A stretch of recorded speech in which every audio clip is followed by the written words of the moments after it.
বিসমিল্লাহির রহমানির রহিম। সুপ্রিয় শিক্ষার্থীবৃন্দ, অগ্রণী স্কুল অ্যান্ড কলেজের অনলাইন পদার্থবিজ্ঞান ক্লাসে তোমাদের স্বাগত। আজকে মাধ্যমিক পর্যায়ে অধ্যায় 4 অর্থাৎ কাজ ক্ষমতা শক্তি অধ্যায় নিয়ে তোমাদের সাথে আলোচনা শুরু করব।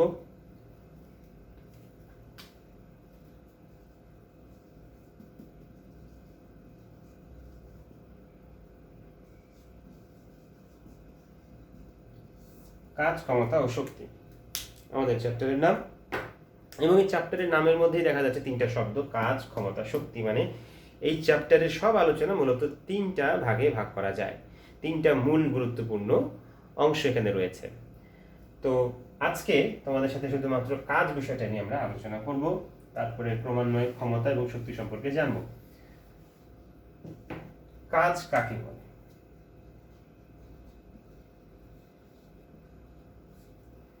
কাজ বলতে আমরা সাধারণ অর্থে যেসব মিনিংয়ে আমরা বুঝি, দৈনন্দিন জীবনে আমরা কাজ বলতে কোনো কিছু হওয়া, যাওয়া, খাওয়া, এগুলোও কিন্তু কাজ হতে পারে। একটা লোক একটা বস্তা নিয়ে মাথার উপরে করে অনেকক্ষণ দাঁড়িয়ে আছে, কোনো কিছুর জন্য অপেক্ষা করছে, সেটাও একটা কাজ। অনেকক্ষণ পরিশ্রম করছে, তার শরীর দিয়ে হয়তো ঘাম বেরোচ্ছে, এর জন্য সে তার পারিশ্রমিক দাবি করতে পারে। একজন দারোয়ান গেটে বসে বসে হয়তো 1 ঘন্টা ডিউটি করলো, সেই জন্য সে পারিশ্রমিক দাবি করতে পারে, সেটাও একটা কাজ। কিন্তু পদার্থবিজ্ঞানের কাজ এসব কাজ থেকে আলাদা।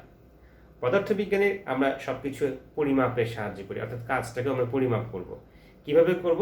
এই কাজ পরিমাপ করতে হলে পদার্থবিজ্ঞানে বল সম্পর্কে জানতে হয়, সরণ সম্পর্কে জানতে হয়। অর্থাৎ কোনো কিছুর উপরে বল প্রয়োগ করলে যদি বস্তুটার কিছু বলের দিকে বা অন্য যে কোনো দিকে যদি একটু সরে যায়, তবে সেখানে কাজ হয় বলে আমরা ধরে নিতে পারি। সবসময় নাও হতে পারে। তো সেক্ষেত্রে বল এবং সরণ এই দুটো জিনিস আমাদের লাগবে। একটা বস্তু আমাদের কাছে আছে, এম ভরের বস্তু ভূমির সাথে আছে, এটাকে বল প্রয়োগ করে আমি এদিকে টানতে পারি, এদিকে টানতে পারি, এবং এর ফলে বস্তুটা এদিকে যেতে পারে, আবার এদিকেও যেতে পারে, উল্টা দিকে সরণ হতে পারে, একটু বাঁকাভাবে এদিকেও যেতে পারে, যে কোনো দিকে যেতে পারে। কাজেই যাওয়া এবং বল প্রয়োগ, কোন দিকে বল দিচ্ছি এবং কোন দিকে বস্তুটা যাচ্ছে, এটার উপর ভিত্তি করে আমাদের কাজের পরিমাণ হিসাব করা হয়। তাহলে জেনে নেওয়া যাক কাজ আমরা কিভাবে হিসাব করব এবং কাজ বলতে অ্যাকচুয়ালি কি বুঝবো। কাজের সংজ্ঞায় যদি আমরা বলতে চাই, কাজের সংজ্ঞাকে আমরা মূলত দুটো ভাবে দেখতে পারি, অর্থাৎ দুই রকমের সংজ্ঞা দিতে পারি কাজের। একটা তার গুণগত সংজ্ঞা, আর একটা হচ্ছে তার পরিমাণগত বা পরিমাপগত সংজ্ঞা। গুণগত সংজ্ঞা কি? এটা বলছে যে কাজ জিনিসটা কি, কিভাবে সেটা হিসাব করতে হয়, বা কাজ জিনিসটার কি শর্ত সাপেক্ষে আমরা পেতে পারি। এর সংজ্ঞাটা এরকম যে যদি কোনো বস্তুকে বল প্রয়োগ করা হয় এবং বস্তুটি যদি বলের দিকে সরণ হয় বা বলের দিকে বা বলের বিপরীত দিকে সরণের একটা অংশ থাকে, তবে কাজ হয়। যদি অংশ না থাকে তাহলে কাজ হবে না। অর্থাৎ একটা বস্তু, আবার আমি ছবিটা আঁকছি, একটা বস্তু নিলাম, বল প্রয়োগ করলাম, এফ বল প্রয়োগ করলাম, বস্তুটার বলের দিকে সরণ হলো এস, তাহলেও কাজ হবে। অথবা বলের বিপরীত দিকেও বস্তুটা যেতে পারে, এস প্রাইম, অথবা অন্য যে কোনো একটু দিকে যেতে পারে, এস ডাবল প্রাইম। বল প্রয়োগ করলে আমি দিকে এদিকেও তো যেতে পারে, যদি এটা আনত তল বরাবর থাকে তাহলে সেদিকেও যেতে পারে, সেক্ষেত্রেও কাজ হতে পারে। তার মানে বলের দিকে সরণের একটা অংশ থাকবে, অথবা বলের বিপরীতে সরণের অংশ থাকবে। হয় সরাসরি সরণ থাকবে, যেরকম এইটার বলের দিকে একটা উপাংশ আছে, আর এটা সম্পূর্ণ বলের বিপরীতে। আর যেগুলো প্রত্যেকটাকে আমরা কাজ বলবো। তাহলে কাজ বলবো না কাকে, সেটা আরেকটু পরে আমরা দেখব। এখন আসি গুণগত সংজ্ঞা। তাহলে মানে আমরা কাজকে কিভাবে হিসাব করব। কাজের হিসাবটা বুঝে নেওয়ার জন্য আমরা চিত্রটা আবার আঁকছি।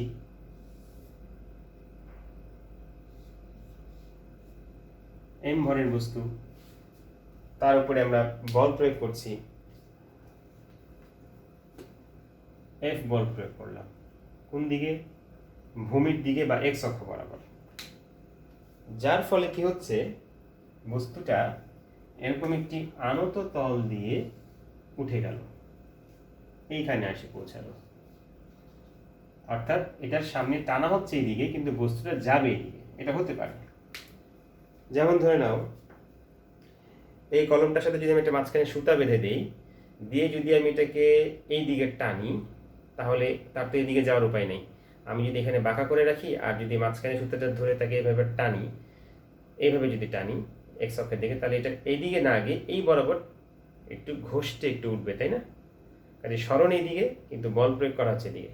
বা এমন যদি হয় যে আমি তাকে বল প্রয়োগ করছি এই আনত তলের এই বরাবর, কিন্তু সে তার এদিকে এই বরাবর যাওয়ার উপায় নেই, কাজে তাকে যেতে হবে অ্যাকচুয়ালি এই তল বরাবরই উপরের দিকে, এরকমটা হতে পারে।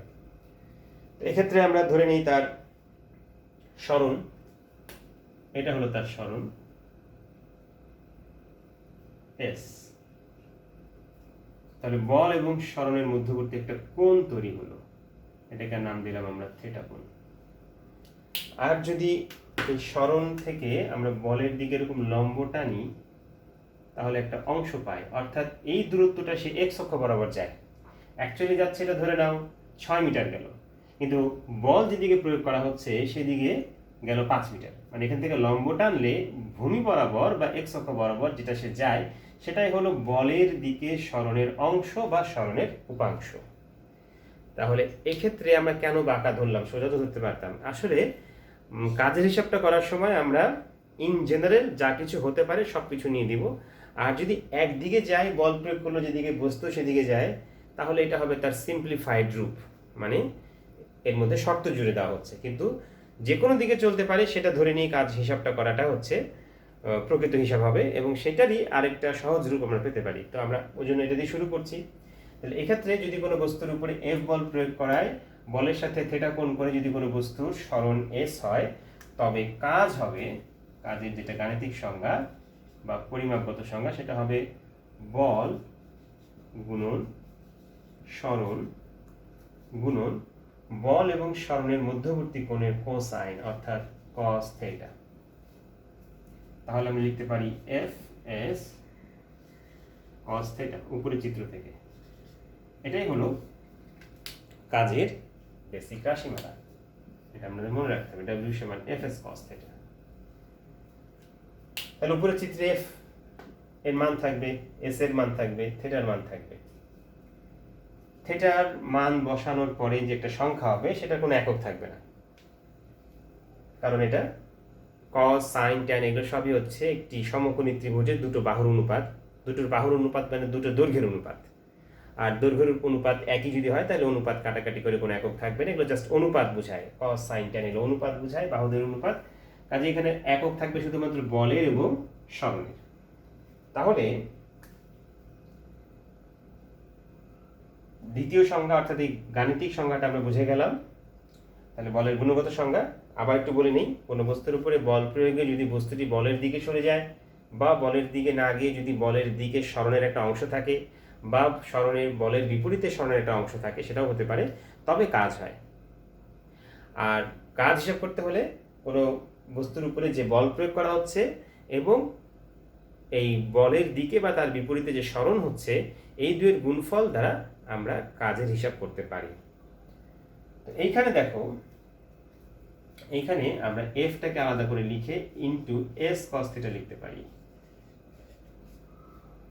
তো তোমরা ত্রিকোণমিতি শিখেছো, আমি যদি এখান থেকে দেখাই, এইটা হচ্ছে থিটা, এই বাহুটার দৈর্ঘ্য এস, এই বাহুটার দৈর্ঘ্য হচ্ছে, আচ্ছা এইটুকু এস ধরলাম ব্যাস। তাহলে এই বাহুটাকে আমরা কি বলবো?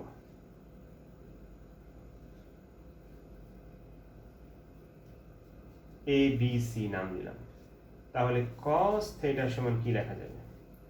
ভূমি বাই অতিভুজ। তাহলে ভূমি এখানে এসি, অতিভুজকে এবি, এবং এবি এটাকে এসি রাখলাম, এবিটাকে আমরা বলতে পারছি এস, এবি এর দৈর্ঘ্যের মান হচ্ছে এস।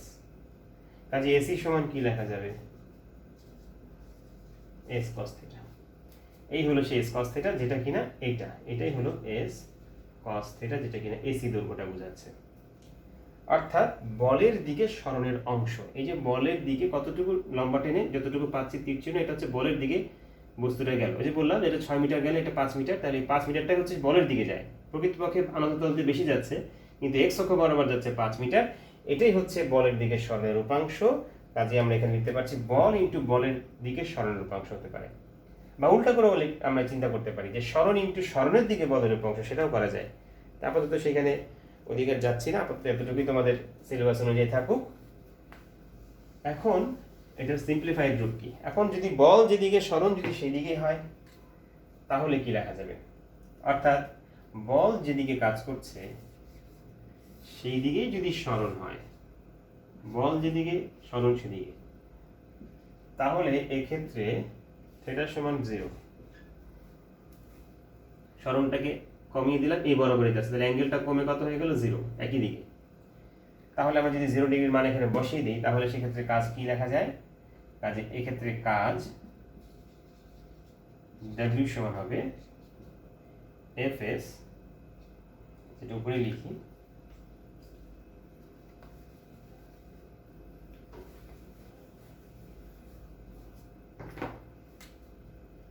অতএব এক্ষেত্রে কাজ W সমান Fs cos 0 ডিগ্রি বা শুধুমাত্র Fs। কাজে এইটার একটি সাধারণ রূপ হচ্ছে এটা, এইটার একটি বিশেষায়িত সাধারণ রূপ বলতে এটার বিশেষ শর্ত সাপেক্ষে আমরা এটা পেলাম। এটাই সাধারণ রূপ, এটা থেকে আমরা বিশেষ শর্ত সাপেক্ষে এটা পেলাম, Fs পেলাম অ্যাঙ্গেল 0 হওয়ার কারণে। যদি 0 না থাকতো তাহলে এখানে অবশ্যই একটা মান থাকতো, cos 0 এর জন্য এটা মান 1 হয়ে গেল। কাজে এখানে অ্যাকচুয়ালি 1 আছে, এর সাথে গুণ আছে, এই cos এখানে অ্যাঙ্গেলটা 0 হয়ে আছে। এই ছিল কাজের বেসিক ডেফিনেশন। এটাই আমরা বলবো, মনে রাখবো এটা সব ক্ষেত্রে এই সমীকরণটা ইউজ করব। প্রয়োজন হলে আমরা এই থিটার মান 0 বসিয়ে নিব, মানে যদি একই দিকেও হয় তাহলে এটা না লিখে সবসময় এটা লেখার প্র্যাকটিস করাটাই বেটার। আচ্ছা, এখন এর একক কি হবে? যেহেতু cos থিটার কোনো একক নেই, কাজেই একক দাঁড়াচ্ছে বলের একক এবং সরণের একক। কাজের একক, কাজের SI একক হচ্ছে জুল, বড় হাতের জুল, বিজ্ঞানী জুলের নাম অনুসারে লেখা হচ্ছে। অর্থাৎ 1 জুল, তার মানে এই W এর মানটা 1 কখন হবে? যখন বলের মানও 1 নিউটন ইন্টু দূরত্বের মানও হচ্ছে 1 মিটার, অর্থাৎ 1 জুল সমান 1 নিউটন মিটার। এটা হচ্ছে 1 জুল কাজের ধারণা। তার মানে 1 জুল কাজ বলতে আমরা কি বুঝবো? তাহলে দেখো এইখানে কিন্তু একটা জিনিস আমাদের, এটা কিন্তু একটা ব্যাখ্যামূলক কোশ্চেন আসতে পারে যে 2 মার্কের কোশ্চেন, যে 1 জুল কাজ বলতে কি বোঝো, বা 5 জুল কাজ বলতে কি বোঝো, বা 100 জুল কাজ বলতে কি বোঝো, তখন ব্যাখ্যা দিতে হবে। আর সেই ব্যাখ্যায় আমি এতটুকু লিখলেই চলবে না, কারণ এখানে একটা জিনিস উজ্জ্ব রেখেছি, যেটা এখানে আছে সেটা এখানেও আছে উজ্জ্ব। সেটা কি? এই চিত্রটাকে করলাম যেখানে cos 0 হয়ে আছে, মানে 1 গুণ আছে, 1 গুণ আছে মানে cos 0, তার মানে এখানে আমরা cos 0 ইচ্ছা করলে লিখতে পারি, এটা উজ্জ্ব রাখা হয়েছে, এটার মান 1। বর্ণনায় কিন্তু এটা বলতে হবে। আমি যদি এতটুকুই বলি তাহলে কিন্তু ব্যাখ্যাটা পরিপূর্ণ হবে না। তাহলে এখানে কিভাবে বলবো? যদি কোনো বস্তুর উপরে 1 নিউটন বল প্রয়োগ করার ফলে বস্তুটির বলের দিকে 1 মিটার সরণ হয়, বলের দিকে মানেই মধ্যবর্তী কোণ কত? এই যে মধ্যবর্তী কোণ 0, বলের দিকে, বল এদিকে, সরণ এদিকে ছিল, বলের দিকে যদি সরণ হয় মধ্যবর্তী কোণ 0। কাজে এই 0-র কথাটা বলের দিক এইভাবে বলতে হবে। কোনো বস্তুর উপরে 1 নিউটন বল প্রয়োগ করে যদি বস্তুটির বলের দিকে 1 মিটার সরণ হয়, তবে যে কাজ হয় তাকে বলা হচ্ছে 1 জুল কাজ। তাহলে 10 জুল কাজ বলতে কি বুঝবো? তার মানে দুটোর গুণফল কত হতে হবে? 10। সেটা 5 × 2 হতে পারে, 10 × 1 হতে পারে, 1 × 10 হতে পারে।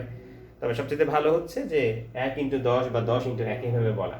কাজে কোনো বস্তুর উপরে 10 নিউটন বল প্রয়োগ করলে যদি বস্তুটি বলের দিকে 1 মিটার সরে যায়, তবে যে কাজ হয় তাকে বলবো আমরা 10 জুল কাজ। তাহলে এইভাবে আমরা বলের কাজের এককের আমরা তাৎপর্যটা বুঝে নিলাম, এটার মিনিংটা কি, এটার সিগনিফিকেন্সটা কি। আচ্ছা, তাহলে একক গেল, মাত্রায় আসি। মাত্রাটা আমাদের জানা উচিত। মাত্রা হবে তাহলে বলের মাত্রা ইন্টু সরণের মাত্রা। তাহলে বলের মাত্রা হচ্ছে mLt⁻², ইন্টু সরণের মাত্রা হচ্ছে জাস্ট এল। তাহলে আমরা কি পাচ্ছি, M L square T to the power -2। এটা দাঁড়াচ্ছে কাজের মাত্রা। তাহলে কাজ কি সেটা বুঝলাম, গাণিতিক রাশিমালা বুঝলাম, কাজের একক কি, এককে কিভাবে প্রকাশ করতে হয়, এককের তাৎপর্য কি এবং মাত্রা কি। মানে এখানে আমাদের কাজ বের করতে গেলে ভর জানতে হবে, দৈর্ঘ্যের বা সরণ জানতে হবে, সময় জানতে হবে। সরণও 2বার পরিমাপ করতে হবে, সময়ও 2বার পরিমাপ করতে হবে, অপর একটা রাশি সাপেক্ষে। হ্যাঁ, কাজেই এই হিসাবটা আমাদের মনে রাখতে হবে। এখন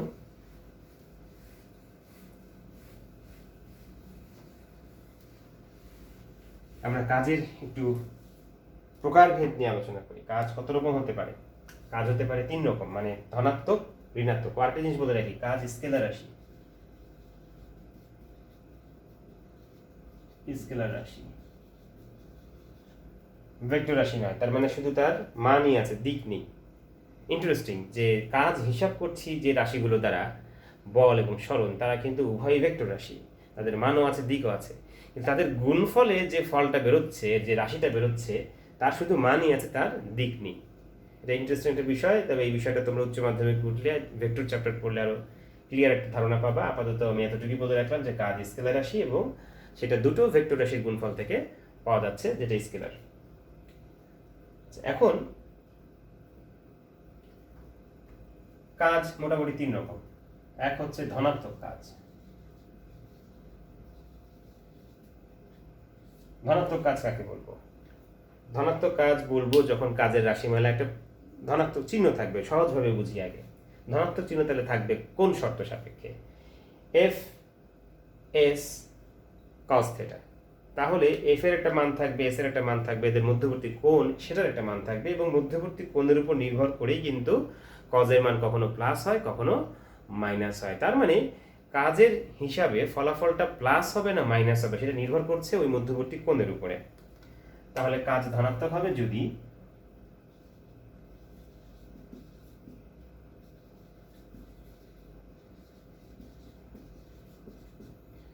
সেই মধ্যবর্তী কোণটা 0 ডিগ্রির সমান হয় বা তার চাইতে বড় হয়, কিন্তু 90 ডিগ্রির চাইতে ছোট হয়, তাহলে যে কাজ হয় সেটা হচ্ছে ধনাত্মক কাজ। তুমি এই রেঞ্জের মধ্যে থিটার মান কজের মধ্যে বসিয়ে দেখো, cos 0 এর মান 1, cos 30 এর মান কত, cos 60 এর মান কত।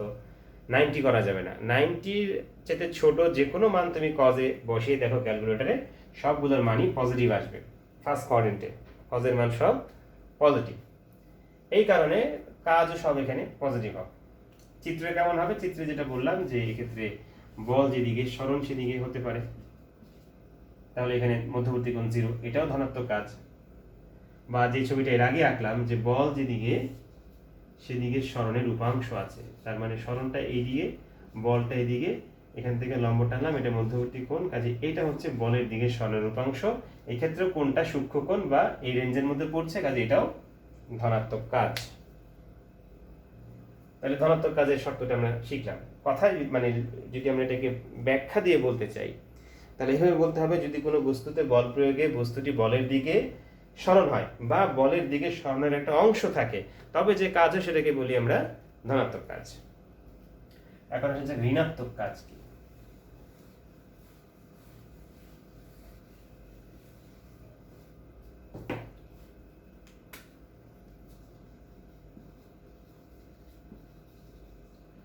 ঋণাত্মক কাজ বা নেগেটিভ ওয়ার্ক।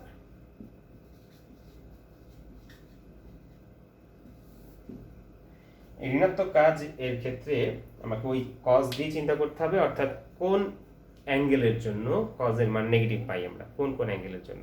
যারা কোঅর্ডিনেট সম্পর্কে ধারণা আছে তারা দেখবা যে এই কোঅর্ডিনেটের যে মান কোন, তার জন্য কজের মান অলওয়েজ নেগেটিভ হয়। অর্থাৎ এখানে কাজ ঋণাত্মক হবে, কাজ নেগেটিভ হবে যদি এই অ্যাঙ্গেলটা 90 এর চাইতে, 90 কিন্তু হওয়া যাবে না, এটা পরে আসি, 90 এর চাইতে বড় হবে, 90 ডিগ্রি চাইতে বড়। এর একটা ছিল 90 ডিগ্রি চাইতে ছোট, আর এটা হচ্ছে 90 ডিগ্রি চাইতে বড়, কিন্তু 180 সমান বা তার চেয়ে ছোট হবে এই রেঞ্জের মধ্যে। এখান থেকে শুরু করে এই পর্যন্ত 180 হতেও পারে বা তার থেকে ছোট হবে, কিন্তু 90 হওয়া যাবে না, 90 চেয়ে বড় হতে হবে। এই রেঞ্জের মধ্যে কাজ হবে নেগেটিভ। কিভাবে? যেরকম এম ভরের বস্তুকে এদিকে বল প্রয়োগ করা হলো, যাচ্ছে কোন দিকে? এইদিকে। এটা কি হয় নাকি? হতে পারে। কিভাবে হতে পারে? এটা হতে পারে একজন বাবা তার ছোট বাচ্চাকে টেনে নিয়ে যাচ্ছে স্কুলে, যাবে না, ও বিপরীত দিকে বল প্রয়োগ করছে, ঠেলছে, কিন্তু বাবা আরো জোরে টানছে। কাজে বাবার বল যদি এইটা হয় আর ওই বাচ্চার উপরে কৃত বল যেদিকে, কিন্তু বা উল্টা করে যদি বলি যে এটা যদি বাচ্চার প্রয়োগকৃত বল হয়, তাহলে বল প্রয়োগ করছে বাচ্চা, যেতে চাচ্ছে তার বিপরীত দিকে ছুটে, কিন্তু বাবার টানের দিকে বেশি।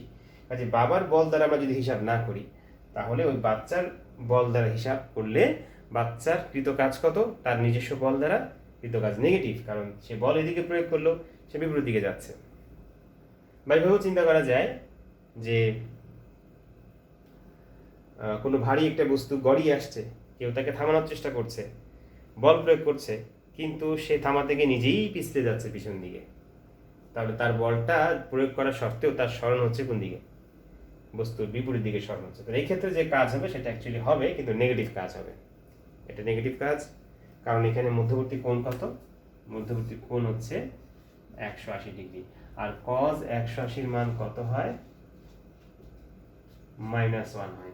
অর্থাৎ এখানে কাজ যেটা হবে সেটা হচ্ছে fs cos 180 ডিগ্রি যদি হয়, তাহলে পুরোটা হয়ে যাবে -fs, নেগেটিভ কাজ হয়ে যাবে।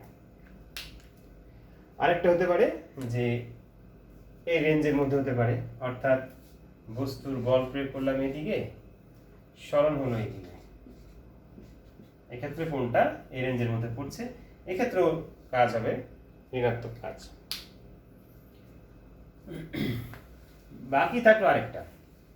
তাহলে দেখো দুটো রেঞ্জ আমরা পেলাম, ফার্স্ট কোয়াড্রেন্টের জন্য একটা পেলাম, সেকেন্ড কোয়াড্রেন্টের জন্য। তাহলে যদি একটু চিন্তা করো যে কোন জায়গাটা আমরা টাচ করিনি। আমরা 0 সমান নিয়েছি, 180 সমান নিয়েছি, 0 চেয়ে বড় নিয়েছি, 180 চেয়ে ছোট নিয়েছি, সবকিছু কভার করেছে, শুধুমাত্র এইখানে বিন্দুটা কভার করে নাই, অর্থাৎ 90 ডিগ্রির জন্য আমরা হিসাব নিই নাই। সেটার জন্য কি হবে? সেটা হবে অ্যাকচুয়ালি শূন্য কাজ। কাজ শূন্য হবে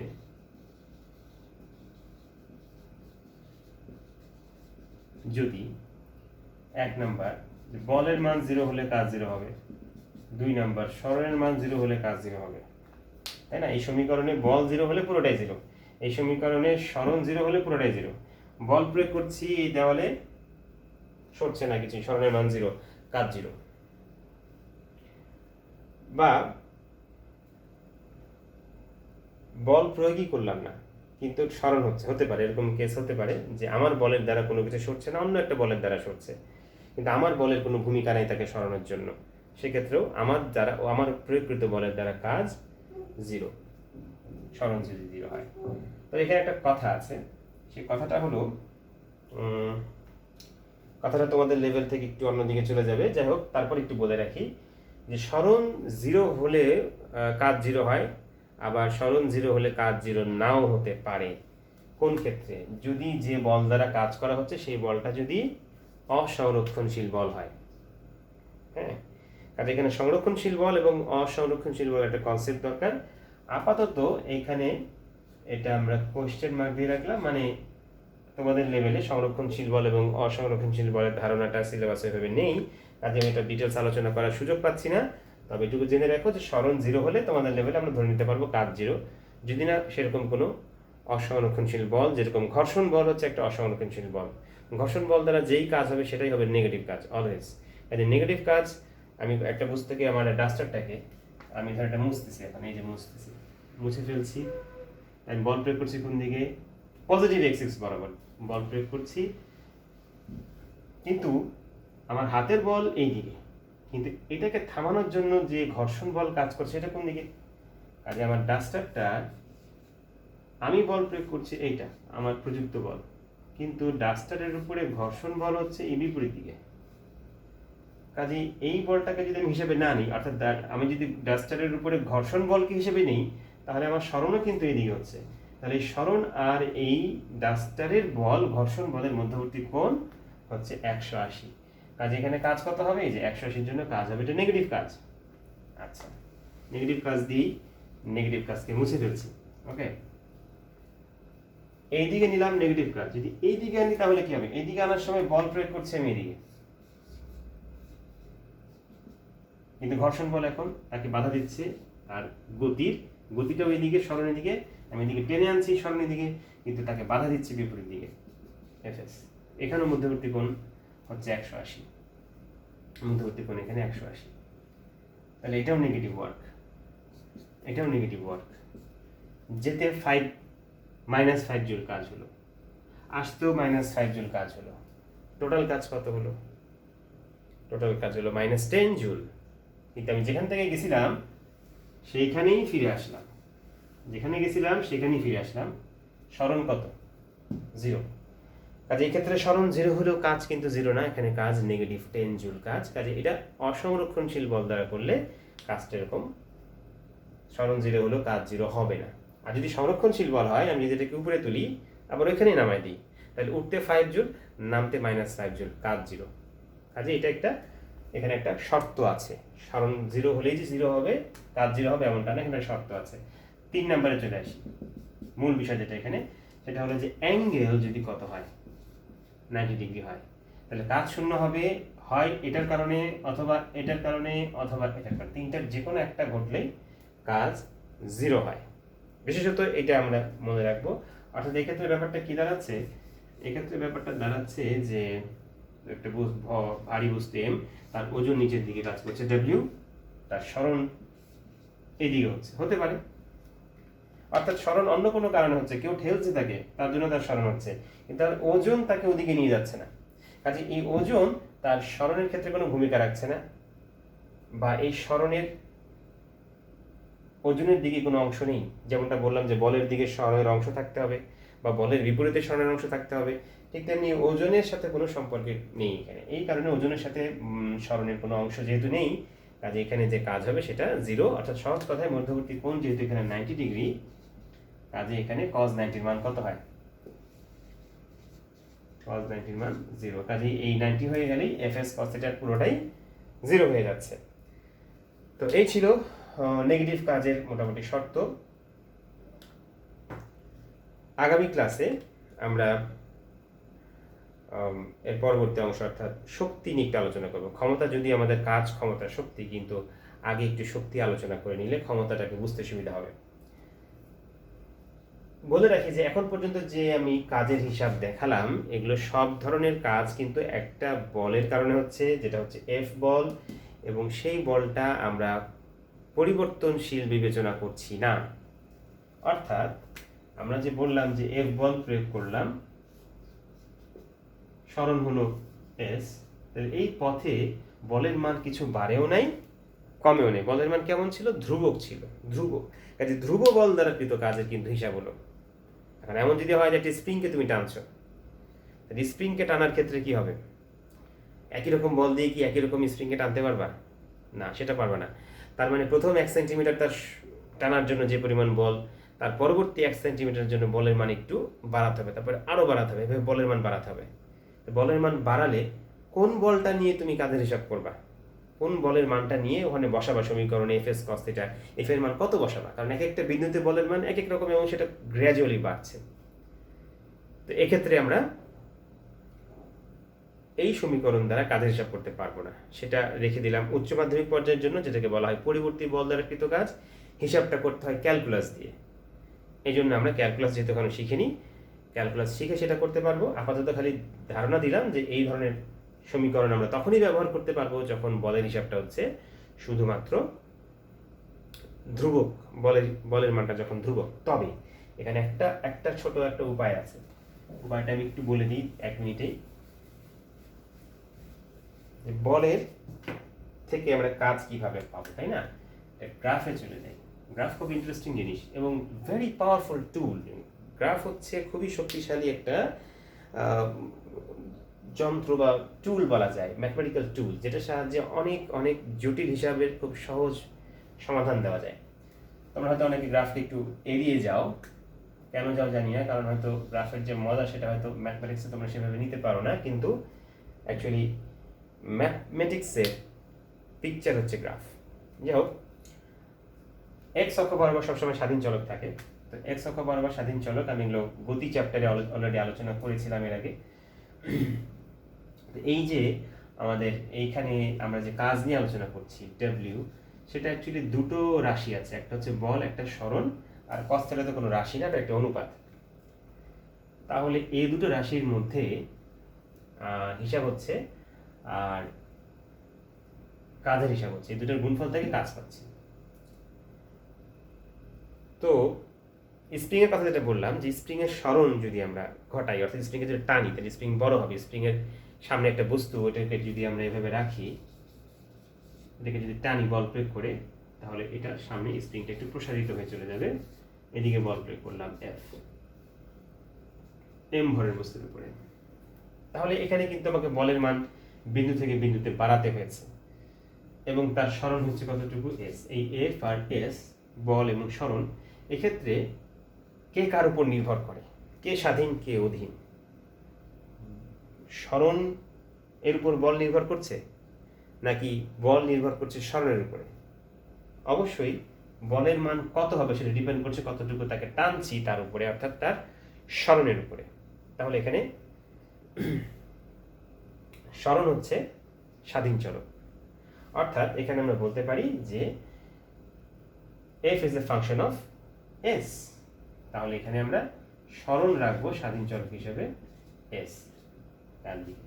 তাহলে তার উপর ডিপেন্ড করে যেহেতু বল চেঞ্জ হবে, বলকে রাখবো আমরা y অক্ষ বরাবর, এটা থাকবে বল। এখন যদি বলের মানটা ধ্রুব থাকে, ধরে নাও 10 নিউটন ইন্টু 5 মিটার সরণ, তাহলে এটা গ্রাফে কিভাবে দেখাবো? দেখাবো যে 1 metre, 2 metre, 3 metre, 4 metre, 5 metre. এই 5 মিটারে কতটুকু বল প্রয়োগ করেছি? 5 মিটার ধরে পুরোটাই 10 নিউটন বল প্রয়োগ করেছি, কোথাও বাড়েও নাই, কোথাও কমেও নাই। তার মানে এই ধরো 10 নিউটন বল, এবং সেটা বাড়েও নাই কমেও নাই, এই পেয়ে গেলাম। তাহলে 5 আর হচ্ছে 10, এই দুই মিলে কত হলো? 5 দুগুণে 10, যদি গুণ করি দেখো, তাহলে এই জায়গাটার ক্ষেত্রফল পেয়ে গেলাম। অ্যাকচুয়ালি এই ক্ষেত্রফলটা আমাকে কি দিচ্ছে? কাজ। তাহলে এটা কি গ্রাফ বলবো? এটা হচ্ছে এফ বনাম এস লেখ, বল বনাম সরণ লেখচিত্রের বলের লেখের নিচের অংশ এবং এক্স অক্ষের মধ্যবর্তী অংশের যে ক্ষেত্রফল, সেটা কি দেয়? কাজ দেয়। এই ক্ষেত্রফল কি দেয়? মনে রাখবে, ক্ষেত্রফল কি দেয়? কাজ দেয়। তাহলে এটা অ্যাকচুয়ালি কি দাঁড়াচ্ছে? এটা অ্যাকচুয়ালি ক্ষেত্রফল। কাকে নিয়ে ক্ষেত্রফল? বল ইন্টু সরণ, এটা দৈর্ঘ্য ইন্টু প্রস্থ। এখানে দৈর্ঘ্য ইন্টু প্রস্থ নিয়ে আমরা ক্ষেত্রফল দিয়ে কাজ পাচ্ছি। আচ্ছা, এখন যেটা বললাম স্প্রিং এর ক্ষেত্রে, তাহলে এই ক্ষেত্রে বল গ্র্যাজুয়ালি বাড়বে। প্রথমে বল কত ছিল? বল দেওয়া লাগেনি, 0। 0 থেকে আস্তে আস্তে বাড়ছে, সরণ বাড়ছে বলে। তাহলে ওইটার জন্য গ্রাফটা কেমন হবে? বল ছিল স্টার্টিং এ 0, তারপরে 1 2 3 4 এইভাবে বাড়াচ্ছি সরণের মান, বলের মানও ক্রমশ বেড়ে যাচ্ছে সমানুপাতিক হারে। তাহলে এইখানে যে বলের মান আমরা পাবো সেটা ধরে নাও 10 নিউটন, আর এটা হলো 5 ঘর পর্যন্ত গেল, 5 মিটার হোক বা 5 সেন্টিমিটার হোক, যেটা হোক একই ধরনের একক যদি থাকে। তাহলে এখন এই যে রেখা কিন্তু এটা কিন্তু ডট ডট দিয়েছি, মূল বলের লাইন হচ্ছে এটা। বল এইভাবে আস্তে আস্তে গ্র্যাজুয়ালি বাড়ছে। 1 এর জন্য এতটুকু ছিল, 2 এর জন্য এখানে ছিল, 3 এর জন্য বলের মান এত ছিল, 4 এর জন্য এত ছিল, সরি 1 2 3 4 দিই। তাহলে 4 এর জন্য বলের মান এটা হয়েছে। এগুলো যদি আমরা পয়েন্ট যোগ করে দিই, তাহলে এই গ্রাফটা পেলাম। এখন এই যে মধ্যবর্তী অংশের ক্ষেত্রফল, সেটাই কি দিবে? সেটাই দিবে কাজ ডব্লিউ, যেটা পাবো এখন ত্রিভুজের ক্ষেত্রফল থেকে। ত্রিভুজের ক্ষেত্রফল কত? হাফ ইন্টু ভূমি ইন্টু উচ্চতা হচ্ছে এফ। হাফ ইন্টু ভূমি ইন্টু উচ্চতা হচ্ছে এফ, এফ এর মান, অর্থাৎ হাফ ইন্টু 4 ইন্টু 10। তাহলে এটা হচ্ছে এখানে কাজের মান। 4×10⁻40 অর্ধেক, মানে 20 জুল কাজ হবে এখানে। আর ওখানে হচ্ছিল 5×50। তাহলে এটা হচ্ছে ধ্রুব বল নয়, এটা হচ্ছে পরিবর্তনশীল বল দ্বারা কৃত কাজ। উইদাউট ক্যালকুলাস, মানে ক্ষেত্রফল দিয়ে আমরা বের করতে পারছি। আচ্ছা, ক্ষেত্রফল দিয়েও আমরা পরিবর্তী বলের হিসাবে এখানে করতে পারি যদি এরকম গ্রাফ থাকে। আচ্ছা, গ্রাফের ব্যাপারটা মাথায় রাখবা। গ্রাফের ব্যাপারে কিন্তু এখনকার সৃজনশীল পদ্ধতি খুবই গুরুত্বপূর্ণ, এবং সৃজনশীল পদ্ধতির জন্য এটা খুবই গুরুত্বপূর্ণ। কাজেই গ্রাফ শিখে রাখবা অলওয়েজ। গ্রাফটাকে আমি যেটা বললাম, এই দুটো উদাহরণ অবশ্যই মনে রাখবা। তাহলে যদি এখান থেকে কোনো গ্রাফ আসে, কোনো যদি উদ্দীপকের গ্রাফ দিয়ে দেয় বল এবং সরণের, বা যদি এমসিকিউতে দিয়ে দেয়, সেখান থেকে তুমি চট করে কাজের মানটা যেন বের করতে পারো, বল ধ্রুব হোক বা না হোক। ঠিক আছে? যদি এমনও গ্রাফটা হয় যে এরপরে এটা এইভাবে নেমে গেছে, তার মানে বলটা তখন আবার হ্রাস পাচ্ছে, সেখানেও তুমি টোটাল এই দুটো ক্ষেত্রফল, একটা আয়তকার একটা ত্রিভুজের ক্ষেত্রফল যোগ করে টোটাল কাজ বের করতে পারবা, সমীকরণ দিয়ে পারবা না।